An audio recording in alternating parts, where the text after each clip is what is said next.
the heart of the vast African savanna. As the sun began to dip below the horizon, painting the sky in shades of gold and orange, a desperate cry echoed across the plains. It was a sound of pure panic, a plea for help from a creature in mortal danger. A tiny zebra foal, no bigger than a large dog, was trapped. It had stumbled into a muddy waterhole, and now, half submerged, it fought with every last bit of its fading strength. The thick, unforgiving mud held it fast, pulling it deeper with every struggle. Its small body trembled, not just from the cold, but from sheer terror. Nearby, its mother paced frantically. Her whinnies were heart-wrenching, a desperate symphony of a mother's love and fear. She was a statue of distress, her beautiful striped coat taut with anxiety. For hours she had stood guard, refusing to abandon her baby. She kicked and charged at any animal that ventured too close.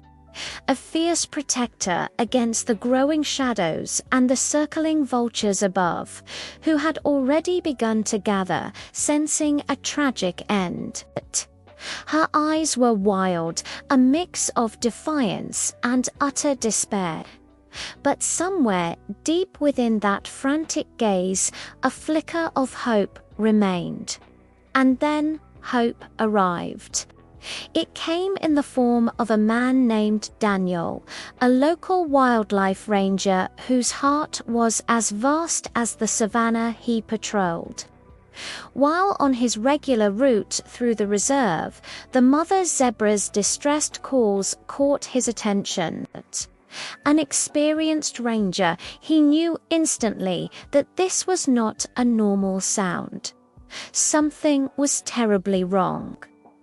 Daniel drove closer and saw the tragic scene unfold. The exhausted foal, the desperate mother, the circling predators. Time was a luxury they didn't have. He immediately radioed his team for backup, but he knew he had to act now. The foal was weakening, and the sun was setting fast. Approaching such a panicked and powerful animal as a mother zebra is incredibly dangerous.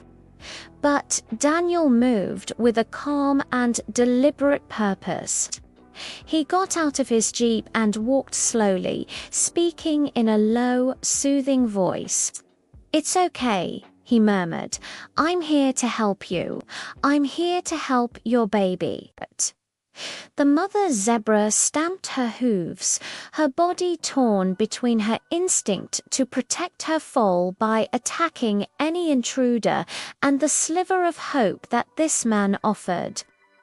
She watched his every move, her ears twitching, her nostrils flaring. In an incredible moment of interspecies understanding, it was as if she sensed his true intentions. She seemed to realize he wasn't a threat, but a lifeline. With a final, anxious snort, she backed away just enough to give him space to work. Daniel knew the mud was a dangerous trap for him. He grabbed a strong tow rope from his jeep, tied one end securely around his waist, and anchored the other to the vehicle's frame. Taking a deep breath, he waded into the cold, sticky mire. Each step was a battle. The thick mud sucked at his boots, trying to pull him down, just as it had the foal. The water was cold, and the stench of decay hung heavy in the air. He pushed forward, his eyes fixed on the trembling little creature. As he finally reached the foal's side, it let out a soft, pitiful cry. It was covered head to toe in thick brown sludge, its beautiful stripes almost completely obscured. "Hold on, little one," Daniel whispered, his voice full of compassion. "We're going to get you out of here." With gentle, practiced hands, he carefully worked the rope underneath the foal's belly, creating a makeshift sling. He had to be incredibly careful not to injure the fragile, exhausted baby. Once the rope was secure, Daniel signaled to his team, who had just arrived. He planted his feet as firmly as he could in the treacherous mud. "Okay," he called out, "let's do this." With all his might, and with the help of his team pulling from the bank, he began to heave. Inch by agonizing inch, they fought against the mud's powerful suction. It was like trying to pull something from wet cement. The mother zebra, watching from the edge, began to neigh loudly, running in frantic circles. It wasn't a cry of panic anymore, but one of encouragement, as if she was cheering them on, urging them to save her child. The foal was heavy, slick with mud, and offered no help. It was a dead weight. Daniel's muscles burned, his breath came in ragged gasps. For a moment, it felt impossible. The mud wouldn't let go, but he looked at the foal, at the desperate mother, and he found a new reserve of strength. He gave one final, monumental pull, and then, with a great sucking sound, the foal broke free. The sudden release sent Daniel stumbling backward, but he held on tight, pulling the baby all the way onto the solid, grassy bank. For a terrifying second, the little foal lay perfectly still, a muddy, motionless heap on the grass. Was it too late? Then it took a shaky, gasping breath. Its legs twitched, then kicked.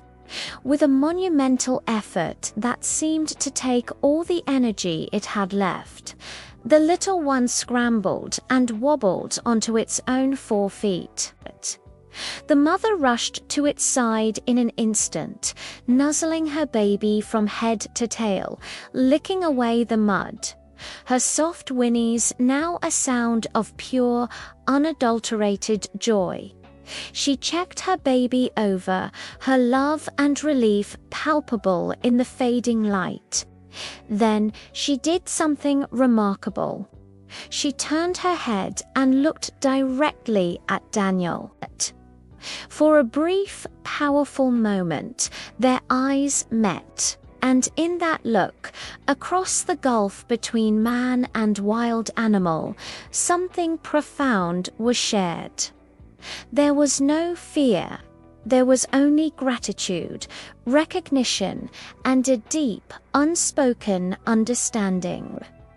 Daniel slowly backed away, giving the reunited family their space.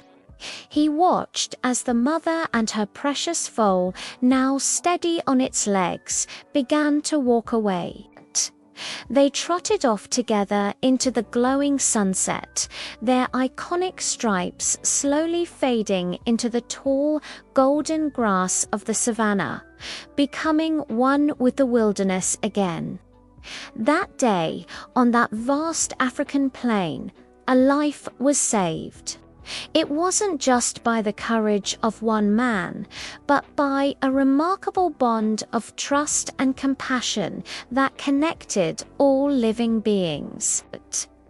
It was a powerful reminder that in this world, we are all in it together. Thank you so much for watching this incredible rescue story.